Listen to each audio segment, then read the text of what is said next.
शिवसेनेचे दिवंगत नेते आनंद दिघे यांचे टेंभी नाका येथे आनंद मठ आहे. आनंद दिघे यांच्या निधनानंतर शिंदे गटाचे पक्षीय कामकाज या आनंद मठातून सुरू झालं. टेंभी नाका हा शिवसेनेचा बालेकिल्ला, परंतु या टेंभी नाका भागातूनच बंडखोरी झाली. शिंदे गटाचे टेंभी नाका येथील शाखा प्रमुख निखिल बुडजडे यांनी अपक्ष अर्ज दाखल करण्याची भूमिका घेतली आहे. त्यामुळे आता टेंभी नाक्यावरच बंडखोरी झाल्याची चर्चा सुरू झाली आहे. शिवसेनेचे दिवंगत नेते आनंद दिघे हे हयात असताना टेंभी नाका येथील आनंद मठातून नागरिकांच्या समस्या सोडवित असत. त्यांच्या निधनानंतरही टेंभी नाक्याचं महत्त्व होतं.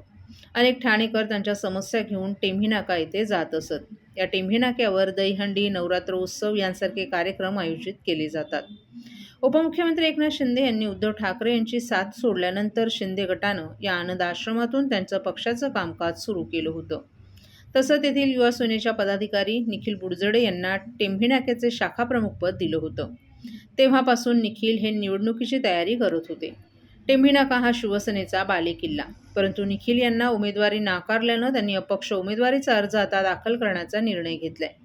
त्यांनी चरी येथील कार्यालयातून त्यांच्या समर्थकांना एकत्र करून उमेदवारी अर्ज दाखल करण्यास निघाले. आपली भूमिका पक्षविरोधी नाही, 25 वर्ष प्रभागाचा सत्यानाश झाला, काम केलं जातं असं दाखवून फक्त टक्केवारी काढली जाते. त्या विरोधात लढाई द्यायची आहे. पक्षाविरोधात किंवा साहेबांविरोधात भूमिका नाही, असं स्पष्टीकरण निखिल बुडजडे यांनी दिले.